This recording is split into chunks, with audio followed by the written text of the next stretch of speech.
আমরা এলান করেছি বারবার ইনশাআল্লাহ সকাল ৮টা থেকেই আমাদের নামাজের প্রস্তুতি এবং নামাজ শুরু হবে।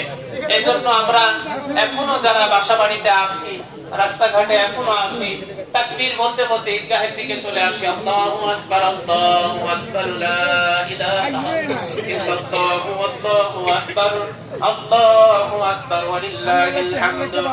আল্লাহ তাআলা কালামে পাকে বলেছেন, মান জাআ বিল হাসানাতি ফালাহু আশরু আমসালিহা। আল্লাহ রাসূল সাল্লাল্লাহু আলাইহি ওয়াসাল্লামের মাধ্যমে আল্লাহ তাআলা কালামে পাকে আমাদেরকে জানিয়ে দিয়েছেন, আমার বান্দা দুনিয়ার বুকে একটা ভালো কাজ করবে, তার বিনিময়ে সর্বনিম্ন 10 পাবে। কয় পাবে? 10 পাবে। সর্বনিম্ন একটা কাজের বিনিময়ে আল্লাহ তাআলা মুমিনের কাজের বিনিময়ে 10 নেকি দান করবে।